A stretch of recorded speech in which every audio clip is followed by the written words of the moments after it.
కాపుదలను బట్టి మీకు స్తోత్రాలు చెల్లిస్తున్నాం. మా జీవితాల్లో మీరు ఎంతైనా నమ్మదగిన దేవుడుగా ఉంటూ ఆయన అన్ని సమయాల్లో అన్ని పరిస్థితుల్లో ఉన్న ఇశ్రాయేలుని కాపాడువాడు కొనుకడు నిద్రపోవడం అన్న రీతిగా మమ్మల్ని కాపాడుతూ ఉన్నందుకే మీకు స్తోత్రాలు చెల్లిస్తున్నాం. ఇంకా ఎన్నో తెలియని విపత్తులు, ప్రమాదాలు, యాక్సిడెంట్లు, రోగాలు, ప్రాణాపాయాలు మా వద్దకు రాకుండా మీరు కంచె వేశారు. అందుని బట్టి మీకు స్తోత్రాలు. ఈ రాత్రి మరొక పర్యాయం కొద్ది నిమిషాలు మీ వాక్యాన్ని ధ్యానిస్తుండగా మీరే మీ వాక్యం ద్వారా మాతో మాట్లాడి మమ్మల్ని బలపరచమని మా రక్షకుడైన యేసుక్రీస్తు పరిశుద్ధమైన నామంలో ప్రార్థన చేస్తున్నాము తండ్రి. ఆమేన్.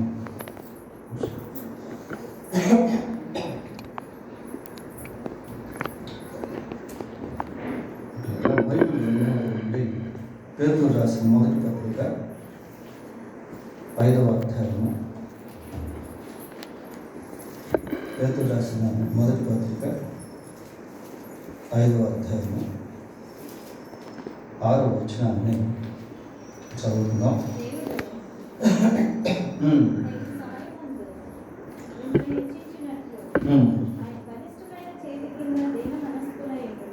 చాలు. దేవుడు తగిన సమయం ముందు మిమ్మును హెచ్చించినట్లు ఆయన బలిష్టమైన చేతి క్రింద దీన మనస్కుడై. ఈ వచనం మనకు బాగా సుపరిచితమైన వచనం. ఎన్నోసార్లు ఈ వాక్యాన్ని మనం చదువుకున్నాం, ఈ వాక్యం గురించి చెప్పుకున్నాము కూడా.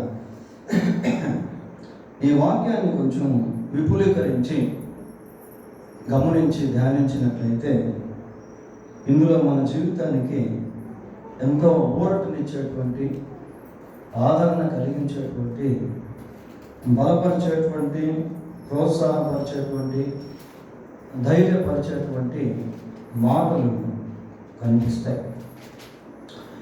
దేవుని వాక్యం ఎలాంటిది అని అంటే, నీ వాక్యమే నన్ను బ్రతికించుచున్నది, నా బాధలో ఇదే నాకు నెమ్మదిని కలిగించుచున్నది. దేవుని వాక్యం బాధలో నెమ్మదినిచ్చేటువంటిదిగా ఉంటుంది. సరే, ఈ వచనాన్ని మనం పరిశీలన చేసినప్పుడు ఇందులో హెచ్చించుట అనేటువంటిది చూస్తాం. దేవుడు తగిన సమయం ముందు మిమ్మును హెచ్చించున్నట్లు. ఈ హెచ్చింపు అనేటువంటిది చాలా వరకు లోకంలో ఉన్న మనుషులందరూ కూడా, మనం అందరం కూడా ఇష్టపడతాం. హెచ్చింపు అంటే అర్థం ఏంటి అని అంటే, ఎదుగుట, అభివృద్ధి చెందుట, ఉన్నత స్థితిలోనికి వెళ్ళుట, ప్రమోషనల్ స్టేట్స్, ఉన్న స్థితిలో నుంచి ఉన్నత స్థాయిలోనికి వెళ్ళటం, ఇలాంటివన్నీ కూడా హెచ్చింపుకు మూల పదాలు, పర్యాయ పదాలు. 10వ తరగతి చదువుతున్నటువంటి ఒక విద్యార్థి ఉన్నాడు అనుకోండి, అతను ఏమనుకుంటాడు అంటే, నేను పాస్ అయ్యి ఇంటర్మీడియట్కి వెళ్ళాలి అనుకుంటాడు. He wants to have a promotion from 10th to inter or 1+. ఇంటర్మీడియట్కి వెళ్ళాలని కోరుకుంటాడు ప్రియారు. అలాగనే విద్య ముగించినటువంటి ఒక వ్యక్తి నాకు ఒక మంచి ఉద్యోగం రావాలి అని కోరుకుంటాడు. అంటే ఇవన్నీ ప్రమోషనల్ థింగ్స్ అన్నమాట. మంచి ఉద్యోగం వచ్చినటువంటి వ్యక్తి మంచి వ్యక్తిని పెళ్ళి చేసుకోవాలి అనుకుంటాడు. పెళ్ళి కూడా ఒక ప్రమోషనే. పెళ్ళి అనేటువంటిది లైఫ్లో ఒక టర్నింగ్ పాయింట్ అన్నమాట, ఒక నూతన మలుపు. పెళ్ళైన తర్వాత భార్య భర్తలు ఏం కోరుకుంటారు, మేమిద్దరము we want to become 3 or 4, ముగ్గురంగా మారాలి, నలుగురంగా మారాలి, అంటే పిల్లలు కావాలి అని కోరు. అది కూడా it is a kind of promotion, it is a kind of prosperation. అది ఒక అభివృద్ధి.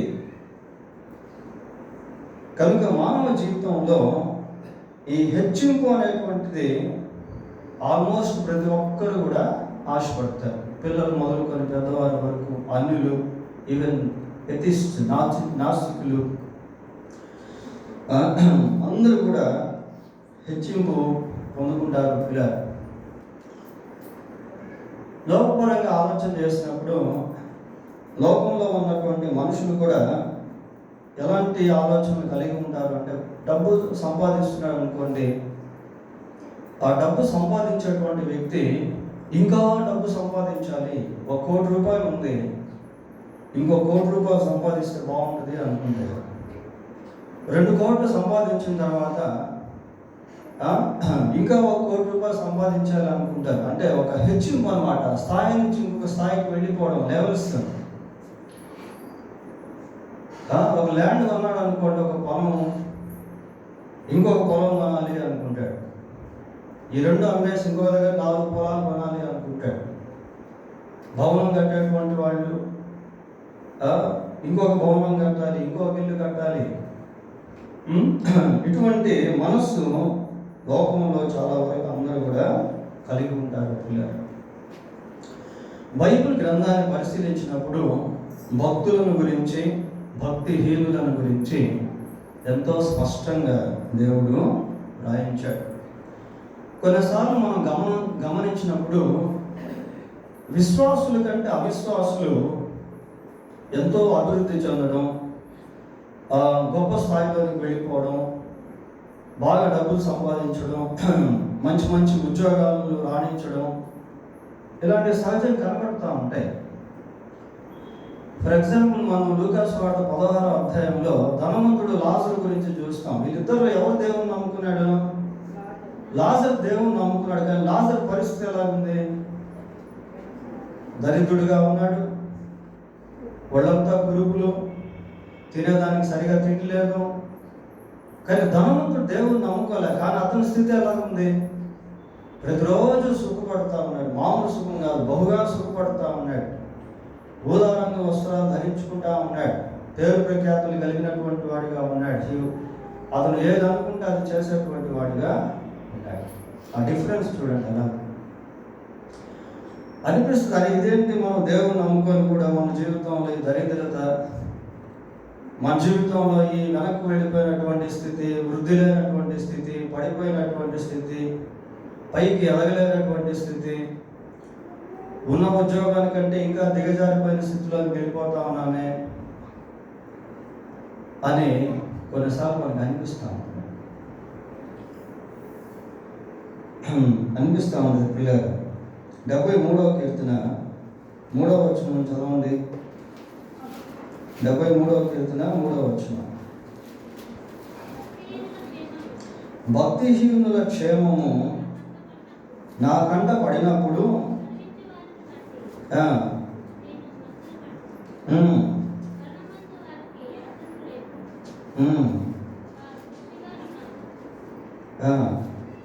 భక్తిహీనుల క్షేమము నా కంట పడినప్పుడు గర్వించు వారిని బట్టి నేను మత్సరపడితిని.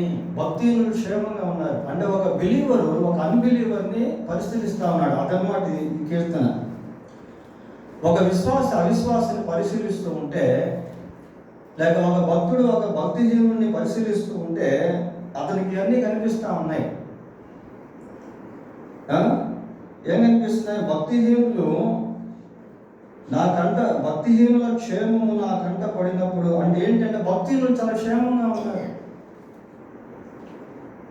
భక్తిహీనులు చాలా క్షేమంగా ఉంటారు. చాలా లగ్జరియస్ విలాసవంతం జీవితాన్ని అనుభవిస్తూ ఉంటారు. ఏసీ కార్లలో తిరుగుతూ ఉంటారు, పెద్ద పెద్ద భవనాల్లో ఉంటూ ఉంటారు, ఏసీలు అనుభవిస్తూ ఉంటారు, మంచి గోల్డ్ కడియాలు వేసుకొని ఉంటారు, చాలా క్షేమంగా ఉంటారు, చాలా ఆరోగ్యంగా కూడా ఉంటారు. భక్తిహీనుల క్షేమము నా కంట పడినప్పుడు గర్వించిన వారిని బట్టి నేను మత్సరపడుతుని. మరణమందు వారికి యాతనలు లేవు, వారు పుష్టిగా ఉన్నారు. ఇతరులకు కలుగు ఇబ్బందులు వారికి కలగవు. కావున గర్వము వారిని చుట్టుకొను. కష్టాలు లేవు, బాధలు లేవు, కన్నీరు లేదు. ఎందుకంటే బాగా ధనం ఉంది, మంచి ఉన్నత స్థాయిలో ఉన్నారు. ఏదైనా బాగాలేదనుకోండి వెంటనే ఒక మంచి డాక్టర్ని సంప్రదించి ఆరోగ్యం బాగా చేసుకుంటా ఉన్నారు. ఇవన్నీ ఈ భక్తుడు గమనిస్తా ఉన్నాడు. పిల్లరా 11వ వచనం చదవండి. ఆ భక్తులు అనేటువంటి మాటలు అవి. మహోన్నతునికి తెలివి ఉన్నదా అని వారు అనుకున్నారు. ఇదిగో ఇట్టి వారు భక్తిహీనులు, వీరు ఎల్లప్పుడూ నిశ్చింత గలవారై ధనవృద్ధి చేసుకుంటున్నారు. నిశ్చింత అంటే చింత లేనటువంటి వాడు, ధనాన్ని బాగా వృద్ధి చేసుకుంటా ఉన్నారు. దేవుని విషయానికి వస్తే ఏమనుకుంటారు? దేవుడు ఎట్లా తెలుసుకుంటాడండి అన్నీ? మహోన్నతునికి అసలు తెలివి ఉందా? 30వ అధ్యాయం సామెతలు చూడక్కర్లేదు కానీ నన్ను మధ్యస్థంలో ఉంచు, పేదరికంలో ఐశ్వర్యమైన నాకు దయచేయొద్దు. ఒకవేళ నాకు ఐశ్వర్యం ఇస్తే కడుపు నిండిన వాడై యెహోవా ఎవరిని అంటానేమో. అట్లాగుంది వీళ్ళ వైఖరి. ప్రియులారా, అంటే ఈ విధంగా ఈ భక్తుడు భక్తిహీనుల గురించి ఆలోచిస్తూ ఉంటే ఇతనికి లోపల ఆయాసం కలుగుతూ ఉంది. నేనేమో ఇంత భక్తి జీవితాన్ని కట్టుకున్నాను, ప్రార్థన చేసుకునేవాడిగా ఉన్నాను, దేవుణ్ణి ఆరాధిస్తా ఉన్నాను, నా పరిస్థితి చూస్తే ఎంతో ఘోరంగా ఉంది. ఇతనికి అసలు దేవుడు లేడు, దేవుణ్ణి తిరస్కరిస్తా ఉన్నాడు, కానీ ఇతనే నాకంటే ఎన్నో రెట్లు బాగున్నాడు అని అనుకుంటున్నాడు. పిల్లరా, అలా అనుకుంటూ కొంచెం కిందకి వెళ్ళేసరికి ఈయనకు ఒక విషయం అర్థమైంది. చూడండి, పేజీ తిప్పండి, 18వ వచనం చదువుదాం. 17 చదవండమ్మా. నేను దేవుని పరిశుద్ధ స్థలములోనికి పోయి వారి అంతమును కూర్చి ధ్యానించు వరకు ఆ సంగతి నాకు ఆయాసకరంగా. దేవుని సన్నిధికి వెళ్ళిపోయి వాళ్ళ గురించి ఆలోచిస్తూ ఉన్నాడు, ధ్యానం చేస్తూ ఉన్నాడు. ప్రియులారా, ఎందుకంటే దేవుని సన్నిధిలో మొత్తం ఎవరి జీవితం ఎలాంటిదో అనేది అంతా బయటపడుతుంది. వాళ్ళ అంతం ఎలా ఉంది అనేటువంటిది ముందుగా చూస్తూ ఉన్నాడు. చూస్తూ ఉంటే ఆయనకి ఏం కనిపించింది? నిశ్చయముగా నీవు వారిని కాలు జార చోటనే ఉంచి ఉన్నావు, వారు నశించినట్లు వారిని పడవేయుచున్నావు. ఇలా వాళ్ళు చూసేదానికి బాగుండొచ్చు, కానీ వాళ్ళ స్థితి ఎలాంటిది అంటే కాలు జారేటువంటి స్థితిలో ఉన్నారు. ఇంకా క్షణమాత్రంలోనే వారు పాడైపోవుదురు, నశించుదురు. అది లోకం పరిస్థితి. అయితే మనం చదువుకున్నాం కదా మూలవాక్యము. ఈ మూలవాక్యంలో బిలీవర్స్ గురించి ఈ మాట చెప్పబడింది. పిల్లరా, ఏమని చెప్తున్నాడు? దేవుడు తగిన సమయమందు మిమ్మును హెచ్చించినట్లు. మిమ్మును అంటే విశ్వాసం. దేవుణ్ణి ఎరిగినటువంటి వారు, దేవుణ్ణి కలిగినటువంటి వారు, దేవుని సన్నిధిలో ప్రార్థించేటువంటి వారు, వీరిని ఎవరు హెచ్చిస్తారట? దేవుడే హెచ్చిస్తాడు. ప్రియులారా, ఈ హెచ్చు అనేటువంటిది ఒకసారి చూడండి, బైబిల్లో 75వ కీర్తన 6-7 వచనాలు చూద్దాం. తూర్పు నుండి అయినను, పడమటి నుండి అయినను, అరణ్యము నుండి అయినను హెచ్చు కలుగదు. దేవుడే తీర్పు తీర్చును. ఆయన ఒకరిని తగ్గించును, ఒకరిని హెచ్చించును. దేవుడు హెచ్చిస్తాడు. పిల్లరా, దేవుని బిడ్డలను దేవుడు హెచ్చించేటువంటి వాడుగా ఉన్నాడు.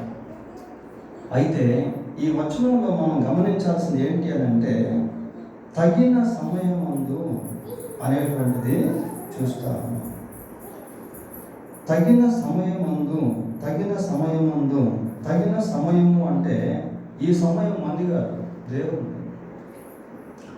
దేవుడు తన సమయంలో తన బిడ్డల విషయంలో తన కార్యాలను జరిగిస్తాడు. కొన్నిసార్లు దేవుని కార్యాలు చాలా ఆలస్యం అయిపోతూ ఉంటాయి. ఆలస్యం అయిపోతున్నట్టుగా మనకు కనిపిస్తాయి, కానీ నిజంగా ఆలస్యం కాదు. దాని వెనక దేవునికి ఒక ప్రత్యేకమైనటువంటి ఉద్దేశం అనేది ఉంటుంది. 30వ అధ్యాయం యెషయా గ్రంథం 30వ అధ్యాయము 18వ వచనం చూడండి. కావున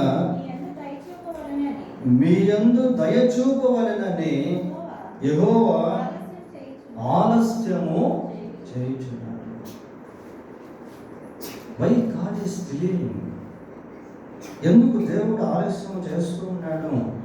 మీ యందు దయ చూపవలెనని యెహోవా ఆలస్యము చేయుచున్నాడు. మిమ్మును కరుణింపవలెనని ఆయన నిలువబడి ఉన్నాడు. అంటే God is near to you. దేవుడిని సమీపంగానే ఉన్నాడు. పిల్లల, మన సమయం వేరు, దేవుని యొక్క సమయము వేరు.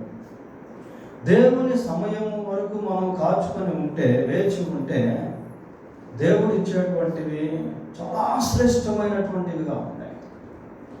బైబిల్లో ఒక మాట మనం చూస్తాం, అడుగు వాటికంటే ఊహించు వాటికంటే ఆయన అత్యధికంగా ఇస్తాడు. అధికంగా కాదు, అత్యధికంగా ఇస్తాడు. పిల్లలు, కొన్నిసార్లు దేవుని కార్యాలు మనకు అర్థం కావు. మనం దేవుని సన్నిధిలో ప్రార్థన చేస్తూ ఉన్నప్పటికీ, నమ్మకంగా ఉన్నప్పటికీ, అరే ఏంటి దేవుడు ఇంకా కార్యం చేయలేదే, కొన్ని ఆశ్చర్యాన్ని కలిగిస్తాయి. పిల్లలు, ఫర్ ఎగ్జాంపుల్ చూడండి, ఆదికాండం 22వ అధ్యాయము 21వ అధ్యాయం 5వ వచనం చదవండి. 21:5.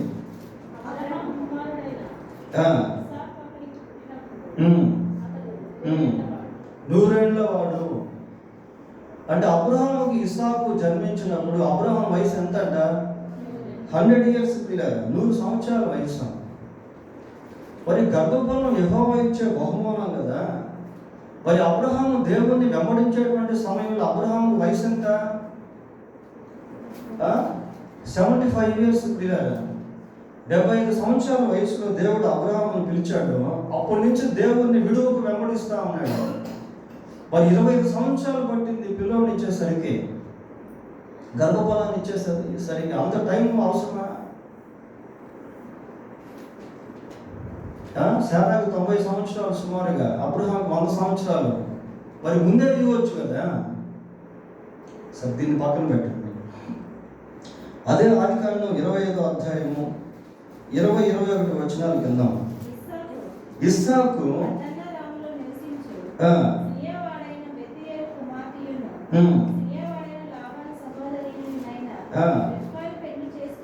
రిబ్కాను పెళ్లి చేసుకున్నప్పుడు 40 years. ఎన్ని సంవత్సరాలు ఇస్సాకి? 40 సంవత్సరాలు. 40 సంవత్సరాల వయసులో ఇస్సాకు పెళ్ళయింది. సరే, పెళ్ళైన తర్వాత చదవండి అమ్మా. ఇస్సాకు భార్య గొడ్రాలు గనుక, అతడు ఆమె విషయమై యెహోవాను వేడుకొనెను గనుక అతని భార్య రిబ్కా గర్భవతి అయ్యింది. 40 సంవత్సరాల వయసులో ఇస్సాకు పెళ్ళయింది. పిల్లలు, సరే, పెళ్ళైతే భార్య ఎలా ఉంది? గొడ్రాలుగా ఉంది. సరే, ప్రార్థన చేస్తాడు. ప్రార్థన చేస్తే దేవుడు ఆమె గర్భాన్ని తెరిచాడు. మరి ఇస్సాకుకి రిబ్కాకి దేవుడు కుమారులను ఇచ్చేటువంటి సమయంలో ఇస్సాకు వయసు ఎంతో తెలుసా? చూడండి, 26వ వచనం చదవండి.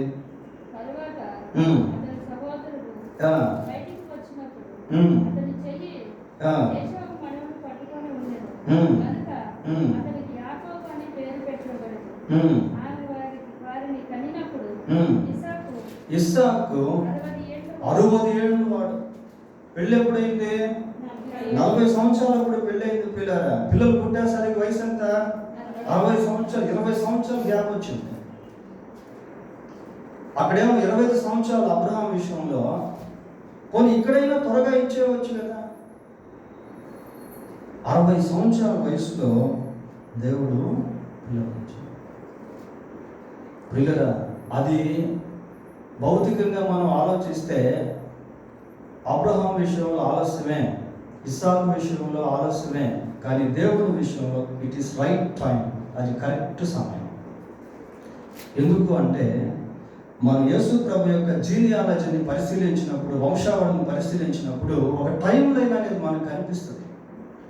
కాలం సంపూర్ణమైనప్పుడు దేవుడు తన కుమారుణ్ణి పంపెను. అంటే దేవుడు ఒక సమయాన్ని ఏర్పాటు చేశాడు. ఆ సమయంలో యేసుక్రీస్తు రావాలి అంటే కొంచెం మనం వెనక్కి వెళితే ఇటువంటి సమయంలోనే వాళ్ళకి పిల్లల్ని వాళ్ళ దేవుడు ముందుగా ఇచ్చేదానికి లేదు, తర్వాత ఇచ్చేదానికి లేదు. ఆదాము నుంచి అబ్రహాంకు 2000 సంవత్సరాలు, అబ్రహాం నుంచి మోషే దగ్గరికి వస్తే 1000 సంవత్సరాలు. అట్లా క్యాల్కులేట్ చేసుకుంటూ వెళ్తే యేసుప్రభు దగ్గరికి వచ్చేసరికి 4000 సంవత్సరాలు. అంటే ఆ టైం లైన్ ప్రకారము దేవుడు వారికి పిల్లల్ని ఇచ్చాడు. పిల్లలు ముందుగా ఇవ్వలేదు, తర్వాత we don't know about the God's time. ఇక్కడ మనం సమయాన్ని గురించి చూస్తూ ఉన్నాం. ఏమని చెబుతున్నాం? దేవుడు తగిన సమయమందు మిమ్మును హెచ్చించునట్లు. నేను ఇందాక చెప్పాను, ఈ హెచ్చింపు అనేటువంటిది వివిధ రకాలుగా ఉంటుంది. మ్యారేజ్ కూడా అలాంటిదే. హెబ్రీ పత్రిక 13వ అధ్యాయము 4వ వచనం చూడండి. హెబ్రీ పత్రిక, వివాహము అన్ని విషయములలో ఘనమైనది. అంటే హెచ్చింపు. పిల్లల దేవుడు ఏకాంగులను సంసారులుగా చేయి. నరుడు ఒంటరిగా ఉండుట మంచిది. దేవునికి ఇవన్నీ తెలుసు. స్త్రీ ఒంటరిగా ఉండటం మంచిది కాదు, పురుషుడు ఒంటరిగా ఉండటం మంచిది కాదు. ఇవన్నీ God knows everything about the people. ప్రజల గురించి, ముఖ్యంగా తన బిడ్డల గురించి దేవునికి ఇవన్నీ తెలుసు. ప్రియారా, ఆయన సమయం వచ్చేంత వరకు ఎదురు చూడడం. బైబిల్లో ఒక మాట ఉంటుంది, బ్రహ్మపత్రిక 8వ అధ్యాయంలో 28వ వచనంలో, దేవుడు తనను ప్రేమించే వారికి మేలు కలుగుటకై సమస్తమును సమకూర్చి జరిపిస్తా ఉంటాడు. అన్నీ ఆటోమేటిక్గా అన్నీ సెట్ అయిపోతూ ఉంటాయి. పిల్లలు మనకు తెలియదు. అయితే మనం ఏం చేయాలంటే కనిపెట్టుకోవాలి ఉండాలి, కాసుకోవాలి ఉండాలి. దేవుడు తగిన సమయమందు మిమ్మును హెచ్చించినట్లు ఆయన బలిష్టమైన చేతి క్రింద దీన మనస్కులై ఉండండి. తగిన సమయమందు దేవుడు హెచ్చించినట్లు, తగిన సమయమందు దేవుడు ఆశీర్వదించినట్లు, తగిన సమయమందు దేవుడు కార్యం చేయనట్లు, తగిన సమయమందు దేవుడు అవసరతను తీర్చినట్లు ఆయన సన్నిధిలో దీనుడిగా ఉండాలి, తగ్గించుకోవాలి, కాసుకోవాలి ఉండాలి. మత్తయి సువార్త 15వ అధ్యాయము ఇక్కడ ఒక జరిగిన కథాంశాన్ని మనం చూస్తాం పిల్లలు. ఇట్ ఈస్ ట్రూ స్టోరీ, ఒక జరిగినటువంటి సంఘటన. మత్తయి సువార్త 15వ అధ్యాయం 21వ వచనం చూడండి. యేసు అక్కడ నుండి బయలుదేరి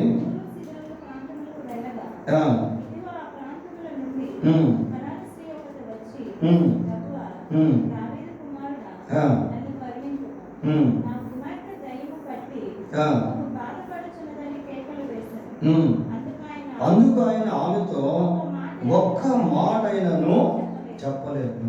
మరి ప్రభు వినలేదా? విన్నాడు పిల్లరా. పైగా ఆమె ఊరికే సింపుల్గా ప్రభా నా కుమార్తె దయ్యం పట్టింది అని అంటే వల్ల కేకలేస్తున్నట్టుగా మనం చూస్తున్నాం. అక్కడ సైలెంట్గా మాట్లాడితేనే ప్రభు వింటాడు, మరి కేకలేస్తా ఉంటే ఇంకా ఖచ్చితంగా వింటాడు పిల్లలు. కానీ ఒక్క మాట కూడా మాట్లాడలేదు. శిష్యులు విసిగిపోతున్నారు, ఈమెను పంపించే ప్రభు ఈమె కేకలు మాకు మేము వెళ్ళలేకపోతున్నాం అంటున్నారు. కానీ ప్రభు మాత్రం మాట్లాడటం లేదు పిల్లరా. ఆ తర్వాత మళ్ళీ ప్రభు ఏమన్నాడంటే, ఇశ్రాయేలు ఇంటి వారిలో నశించిన గొర్రెల వద్దకే కానీ మరి ఎవరి వద్దకైనా నేను పంపబడలేదనను మాట్లాడాడు ప్రభు. కానీ ఆ మాట ఆమెకు అనుగుణంగా లేదు, పాజిటివ్గా లేదు పిల్లరా. అలా మాట్లాడితే మళ్ళీ ఏమనింది, అందుకు ఆమె వచ్చి ఆయనకు మొక్కి, ప్రభువా నాకు సహాయం చేయమని అడిగింది. అందుకు ఆయన, ఇప్పుడు చూడండి ఇది ఎట్లా ఉంటుంది, పిల్లల రొట్టె తీసుకొని కుక్క పిల్లలకు వేయట యుక్తము కాదని చెప్పగా ఆమె, నిజమే ప్రభువా, కుక్క పిల్లలు కూడా తమ యజమానుని బల్ల యొక్క ఎంత తగ్గించుకుందో చూడండి. ఇప్పుడు వెళ్తాం అక్కడి నుంచి దేవుడు కార్యం చేసేంత వరకు ఆ దీన మనసును అలాగే కలిగి ఉంది. ఒక సమయాన్ని మనం చూస్తూ ఉన్నాం. ఈ సమయం అంతా ఫస్ట్ ఎలా ఉందంటే ప్రతికూలంగానే ఉంది. ఏం ప్రార్థన చేస్తుంది కానీ దేవుడి నుంచి సమాధానం లేదు. ఏం మొరపెడతా ఉంది, కేకలు వేస్తూ ఉంది. But God was in silent. దేవుడు నిశ్శబ్దంగా ఉన్నాడు. తర్వాత ప్రభు మాట్లాడాడు, ఆ మాట ఇంక రిలేటెడ్గా లేదు, సరిపోయినటువంటిదిగా లేదు. ఆ తర్వాత కూడా మళ్ళీ ప్రభు మాట్లాడాడు, ఆ మాట ఇంకా గుండెను బద్దలు చేసే విధంగా కనిపిస్తూ ఉంది. అయినప్పటికీ కూడా ఆమె ఏం చేస్తుందంటే ఆ దీనత్వాన్ని ప్రదర్శిస్తూ ఉంది. అప్పుడు ప్రభు ఆమెను చూసి అన్నాడు, అమ్మా నీ విశ్వాసము గొప్పది, నీవు కోరినట్టే నీకు అవునుగాక. ఒక ప్రశంస మనం చూస్తూ ఉన్నాం పిల్లలు. ఆమె దృష్టిలో అది ఎంతో విలువైనటువంటి కార్యము. చూడండి, ఎప్పటికైనా మనం వెంటనే పొందుకుంటే కొన్నిసార్లు విలువ ఉండదు. ఆలస్యంగా దేనికోసమైతే కనిపెట్టి పొందుకుంటామో అది మన దృష్టిలో చాలా విలువైనటువంటిదిగా ఉంటుంది. ముత్యాన్ని మనం సింపుల్గా తీసుకుంటాం పిల్లలు. ఆ ముత్యంగా మారాలి అంటే దాని వెనుక ఎంతో స్ట్రగుల్ అనేటువంటిది ఉంటుంది. ఒక గొంగళి పురుగు బటర్ఫ్లైగా మారాలి అంటే ఎంతో స్ట్రగుల్, ఎంతో పోరాటం కూడా అది వెళ్ళాల్సి వస్తుంది. ఒక విశ్వాస జీవితం కూడా అలాంటిదే. మనం లోక సంబంధంగా వెంటనే అన్ని అయిపోవాలి, వెంటనే అన్ని జరగాలి, వెంటనే అన్ని కొనాలనేది కాదు. ప్రతి దాంట్లో కూడా we must seek the will of God, whether it is will of God or not. ఇది దేవుని చిత్తమే కాదా అని ప్రతి విషయంలో కూడా దేవుని చిత్తాన్ని మనము వెతకాల్సినటువంటి వారంగా, దేవునిపై ఆధారపడవలసినటువంటి వారంగా ఉన్నాం. Even though we have money, మన దగ్గర డబ్బు ఉన్నా కూడా మనం దీనికి దాన్ని ఖర్చు పెట్టడం కాదు, ప్రార్థన చేయాలి. ప్రభువా ఇదిగో ఈ డబ్బు నీవు నాకు ఇచ్చావు, ఈ డబ్బును దేనికోసం ఖర్చు పెట్టమంటావు?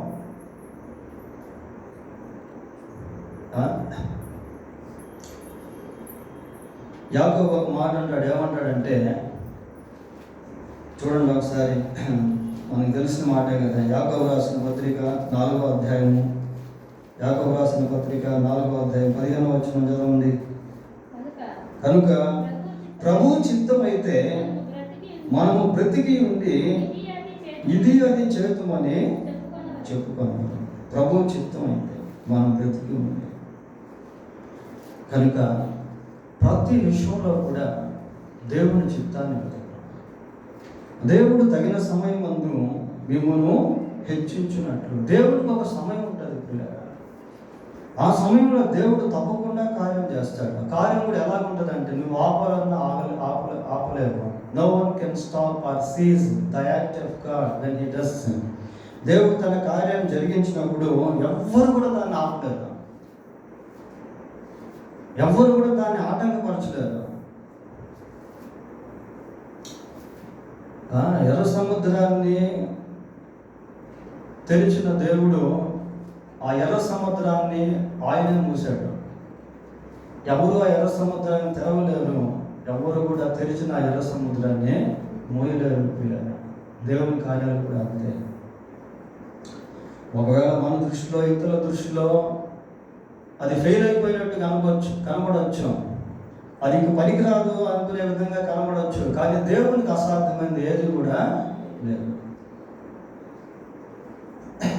బైబిల్ ఒక మాట చూస్తాం, రోమపత్రిక ఏమంటుందంటే, ఆయన లేని వాటిని ఉన్నట్టుగా పిలిచేటువంటి వాడు మృతులను సైతము సజీవులుగా మార్చేటువంటి వాడు. తగిన సమయం ముందు దేవుడు మిమ్మల్ని హెచ్చించినట్లు. ఎస్తేరు గ్రంథంలో ఒక వ్యక్తి మనకు కనిపిస్తాడు ప్రియులారా. ఆ వ్యక్తి కూడా దేవుడు నమ్మినటువంటి వ్యక్తే. అతని పేరు మొర్దెకై. మరి ఇశ్రాయేల్ అందరూ కూడా ఒకే రోజు ఒకే గంటలో అన్ని ప్రాంతాల్లో కూడా చంపివేయాలి అనేటువంటి శాసనం రాజు జారీ చేసినప్పుడు ఈ మొర్దెకై ఎలా ఉన్నాడు అంటే గుండెలు బాదుకునేటువంటి వాడిగా ఉన్నాడు.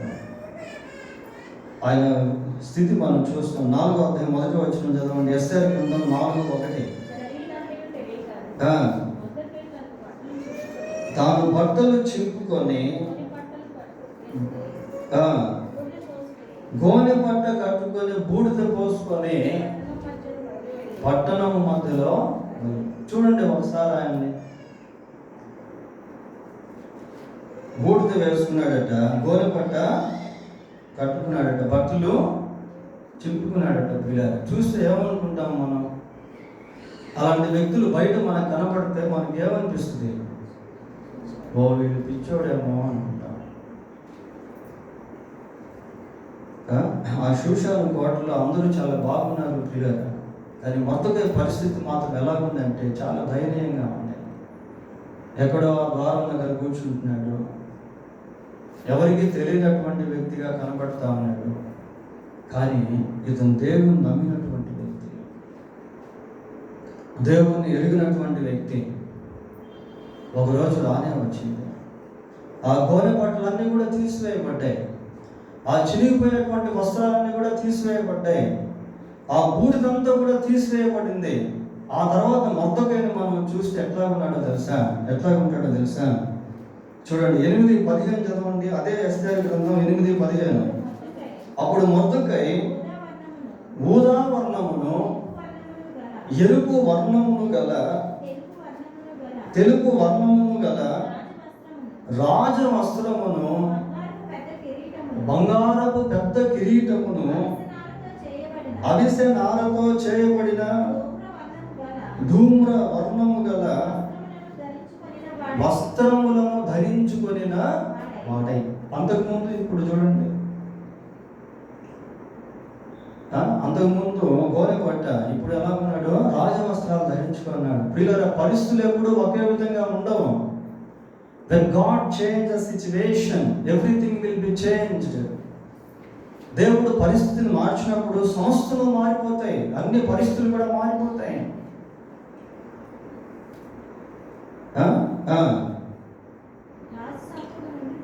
చాలు, చూసారా?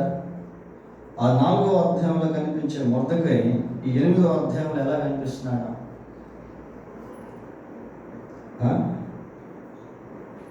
దేవుని కార్యాలు మనం చెప్పలేమో పిల్లరా.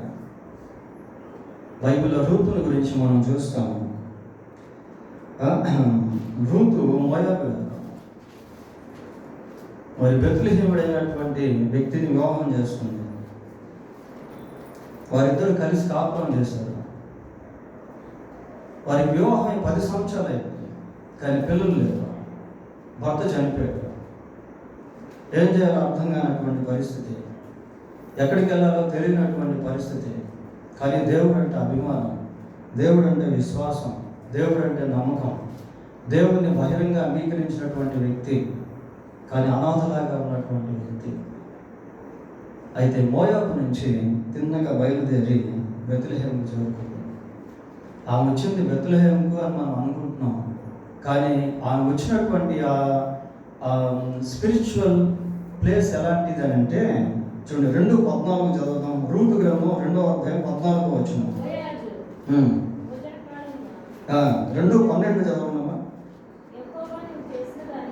యెహోవా నీవు చేసిన దానికి ప్రతిఫలం ఇచ్చును, ఇశ్రాయేలు దేవుడైన యెహోవా రెక్కల క్రింద సురక్షితముగా ఉండునట్లు నీవు వచ్చితివి.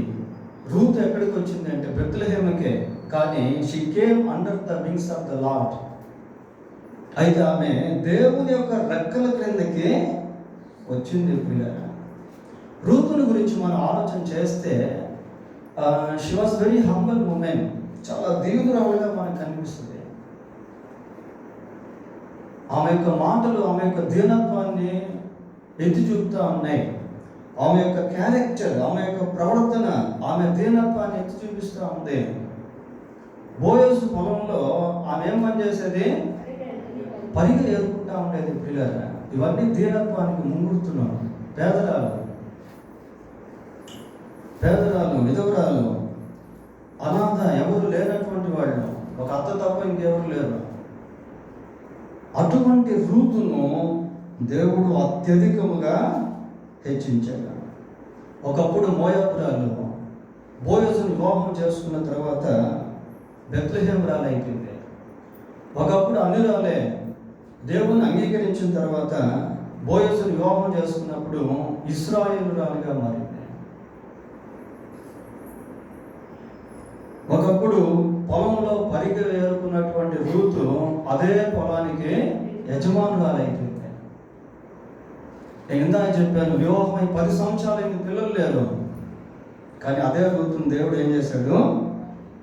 తల్లిగా చేశాడు. పిల్లలు ఇవన్నీ మనము, ఇట్ ఈస్ నాట్ స్టోరీస్, ఇది ఏదో కథాంశాలు కాదు, జరిగినటువంటి సంగతులు ఇవి. ఆ మొదటి అధ్యాయం 4-5 వచనాలు చదవండి ఒకసారి.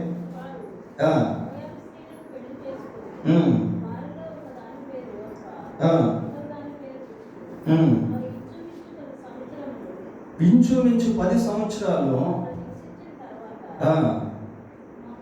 చాలు ఇద్దరు చనిపోయారు. అంటే 10 సంవత్సరాలు పెళ్ళి, సుమారుగా 10 సంవత్సరాలు అసలు పిల్లలు లేరు. పిల్లలు భర్త కూడా చనిపోయాడు లాస్ట్కి. ఇటు భర్త లేడు, ఇటు పిల్లలు లేరు. అదే రూతుకు దేవుడు భర్తను ఇచ్చాడు, అదే రూతుకు దేవుడు పిల్లలు కూడా ఇచ్చాడు. పిల్లలు తగిన సమయమును దేవుడు హెచ్చించినట్లు ఆయన బలిష్టమైన హస్తము క్రింద దీన మనస్కులై. పేతురు చేపలు పట్టేటువంటి జాలరి, అదే పేతురు మనుషులు పట్టే జాలరిగా మారాడు. పేతురు ప్రసంగం చేశాడు. ప్రియులారా చూడండి, 2వ అధ్యాయం 41వ వచనం చదువుతాం. అపోస్తల కార్యములు 2వ అధ్యాయం 41వ వచనం.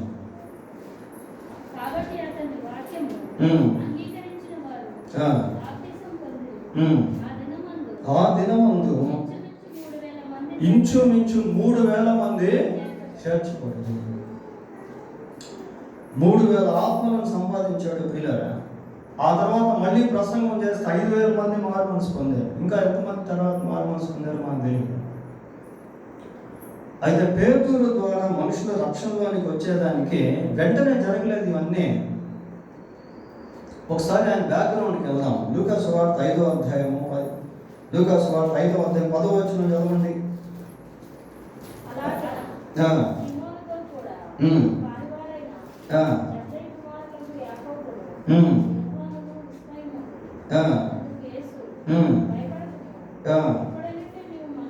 ఇప్పటి నుండి నీవు మనుషులను పట్టువాడవై ఉందని సీమోనుతో చెప్పాడు. ఇప్పటి నుండి అన్నాడు. ప్రియులారా మరి ఇప్పుడు అనగానే అప్పటి నుంచి పట్టేదానికి స్టార్ట్ అయిందా? లేదు.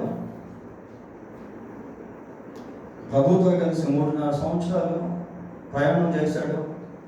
ఆ తర్వాత ప్రభు పునరుద్ధారణై వెళ్ళిపోయాడు. అప్పటికి పేతురు చేపలు పేతురు మనుషులు పట్టేవాడిగా లేడు. టైం అయిపోతా ఉంది. లాస్ట్కి హీ వాజ్ వెరీ డిసప్పాయింట్. చాలా నిరుత్సాహానికి గురైపోయాడు. మళ్ళీ చేపలు పట్టడానికి వెళ్దాం అనుకున్నాడు. ప్రభు అన్నాడు, ఏమన్నాడంటే, తండ్రి యొక్క వాగ్దానం కొరకు మీరు యెరూషలేములో కనిపెట్టండి అనే దాంట్లో సమయం ఉంది. ప్రియులారా కనిపెడతా ఉన్నారు. ఆ సమయం రానే వచ్చింది. పరిశుద్ధాత్మతో నింపబడ్డారు. పరిశుద్ధాత్మతో నింపబడిన తర్వాత పేతురు ప్రసంగం చేశాడు. అప్పుడు ఇచ్చాడు కదా దేవుడు వాగ్దానం, నీవు ఇప్పటి నుండి మనుషులను పట్టే జాలరిగా ఉంటావు, నన్ను వెంబడించండి, నేను మిమ్మల్ని మనుషులు పట్టే జాలరులుగా చేస్తాను. అవన్నీ అంతకుముందు వాగ్దానాలు. అవి ఆ వాగ్దానాలు నెరవేరేసరికి ఇంత టైం పట్టింది. 4 సంవత్సరాలు సుమారుగా. అప్పుడు పేతురు ప్రసంగం చేస్తూ ఉంటే 3,000 మంది, 5,000 మంది మారారు. చూడండి, ఒక టైం అనేటువంటిది మనం చూస్తా ఉన్నాం. అదే పేతురు ఈ పత్రిక రాశాడు. ఈ పత్రికలోనే నుంచి మనం ఇప్పుడు వాక్యాన్ని ధ్యానం చేస్తా ఉన్నాం. ఏమంటున్నాడు పేతురు? దేవుడు తగిన సమయమందు మిమ్మును హెచ్చించినట్లు ఆయన బలిష్టమైన హస్తము క్రింద దీన మనస్సులై. దేవుడు హెచ్చిస్తే దాన్ని ఎవ్వరూ మార్చలేరు. దేవుని హెచ్చింపు అంతా కూడా చాలా హైయెస్ట్ పొజిషన్లో ఉంటాయి పిల్లలు. దావీదు గొర్రెలను కాసుకుంటా ఆ పొలాల్లో, ఆ స్థలాల్లో, ఆ లోయల్లో, ఆ కొండల్లో తిరుగుతూ ఉన్నాడు. తిరుగుతూ ఉంటే ఒక్కసారి దావీదును దేవుడు ఆశీర్వదించాడు. ఆశీర్వదించి ఏం చేశాడంటే ఇశ్రాయేలు ప్రజలకు రాజుగా చేశాడు. అదే దేవుని యొక్క హెచ్చింపు. అసలు దావీదు ఇశ్రాయేలుకు రాజుగా అయ్యేటువంటి అవకాశాలు ఏమాత్రం లేదు. ఎందుకంటే దావీదు యొక్క నాన్న యెషై, ఆయన రాజు కాదు, ఆయన మామూలు సామాన్యమైనటువంటి వ్యక్తి. రాజరికం అనేటువంటిది ఇట్ ఈస్ ట్రాన్స్ఫర్మేషన్ థింగ్. అది ఒక రాజు నుంచి ఇంకొక రాజుకు పోవాలి అంటే అతని కుమారుడై ఉండాలి. మన యెషై రాజు కాదు, కానీ దేవుడు దావీదును రాజుగా చేశాడు ప్రమేయం లేకుండా. దేవుని కార్యాలు అలా ఉంటాయి పిల్లలు. మోషే గొర్రెల కాపరి. ఆ గొర్రెల కాపరిగా ఉన్నటువంటి మోషేను ఇశ్రాయేలు ప్రజలకు నాయకుడిగా చేశాడు. అదే హెచ్చింపు అంటే. దేవుడు ఎప్పుడు ఎవరిని ఏ విధంగా హెచ్చిస్తాడో మనకు తెలియదు ప్రియులారా. కానీ దేవుడు కార్యం జరిగించేంత వరకు, ఆయన సమయం వచ్చేంత వరకు ఆయన బలిష్టమైన చేతి క్రింద దీన మనస్కులై ఉండుట అనేది చాలా చాలా ప్రాముఖ్యం. అది ఏ విషయంలో అయినా సరే. బిలీవర్స్గా, విశ్వాసులుగా దేవునికి వారి పట్ల కొన్ని ప్రత్యేకమైనటువంటి ఉద్దేశాలు ఉంటాయి పిల్లలు. ఒక్కొక్కరి జీవితంలో దేవుడు ఒక్కొక్క విధంగా కార్యం చేస్తాడు. వారి జీవితంలో చేసినట్టు నా జీవితంలో జరగాలి అనుకుంటే కుదరదు. దేవుడికి నీ పట్ల ఒక ప్రత్యేక ఉద్దేశం ఉంటుంది, నా పట్ల ఒక ప్రత్యేక ఉద్దేశం ఉంటుంది. ఆ ఉద్దేశం నెరవేరేంత వరకు ఆయన సన్నిధిలో మనము కనిపెట్టాలి, కాచుకొని ఉండాలి, నమ్మకంగా ఉండాలి, ప్రార్థన చేయాలి, ఆధారపడాలి. దేవుడి సమయం వచ్చినప్పుడు తప్పనిసరిగా దేవుడు హెచ్చిస్తాడు. దేవుడు హెచ్చించే సమయంలో పరిస్థితులు ఎంత కఠినంగా ఉన్నా, ఎంత భిన్నంగా ఉన్నా, ఎంత వంకరగా ఉన్నా అవన్నీ కూడా సెట్ అయిపోవాల్సిందే. అవన్నీ కూడా కరెక్ట్ అయిపోవాల్సిందే పిల్లలు. ఎందుకంటే చచ్చిపోయినటువంటి లాజర్ని తీసుకెళ్ళి సమాధిలో పెట్టారు. 4 రోజులు అయిపోయింది. అందరూ అనుకుంటున్నారు శవం కుళ్ళిపోయి ఉంటుంది అనుకుంటున్నారు. కానీ ప్రభు అంటున్నాడు, ఏమంటున్నాడు? ఆ రాయినే తొలగించింది, లాజరు బయటకు రా అన్నాడు. శవంతో దేవుడు మాట్లాడాడు పిల్లలు. ఎవరు who can speak to dead body? ఎవరు శవంతో మాట్లాడారు? ఎవరు మాట్లాడారు? శవం సజీవమై బయటకు వచ్చింది. పిల్లల దేవునికి అసాధ్యమైనది ఏది కూడా. దేవుడు తగిన సమయం మందు మిమ్మల్ని హెచ్చించినట్లు ఆయన బలిష్టమైన చేతి క్రింద దీన మనస్కులై దేవుడితో వాక్యం దీవించుకున్నాడు. ప్రార్థన చేసుకున్నాము. ప్రార్థన.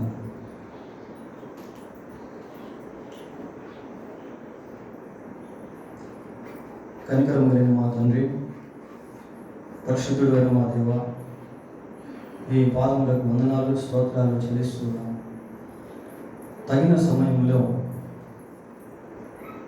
మీరు మమ్మల్ని హెచ్చించేటువంటి దేవుడు కనుక మీ బలిష్టమైన చేతి క్రింద దీన మనస్సులే మేము ఉన్నటకు సహాయం చేయండి. బాబా, మీరు కార్యం చేస్తే దాన్ని ఎవరు తిప్పలేరు. ఆయన మీరు కార్యం చేసేటువంటి దేవుడు, మీరు హెచ్చించేటువంటి దేవుడు, అడుగు వాటి కంటే ఊహించు వాటి కంటే అత్యధికంగా ఇచ్చేటువంటి దేవుడు కనుక మిమ్మల్ని బట్టి మమ్మల్ని మేము ప్రోత్సహించుకునే వారంగా ఉన్నట్టు సహాయం చేయండి. మీ వాక్యం చేత ఆదరింపబడే వారంగా ఉన్నట్టు సహాయం చేయండి. దాసుల కన్నులు వారి యజమానుని చేతి తట్టు చూచినట్లుగా మా కన్నులు మీ వైపు చూచినట్లు సహాయం చేయండి. మీరు మమ్మల్ని కరుణించేంత వరకు కనిపెట్టే వారంగా ఉన్నట్టు కృప దయచేయండి. ఈ వాక్యం ఈ వర్తమానం విన్న మాకందరికి కూడా దీవెనకరంగా చేయమని మా రక్షకుడైన యేసుక్రీస్తు పరిశుద్ధమైన నామములో ప్రార్థన చేస్తున్నాము తండ్రి. ఆమేన్. అందరూ లేచి నిలబడి ఒక పాట పాడుతుండగా ఆఫ్టర్నూన్ ఈ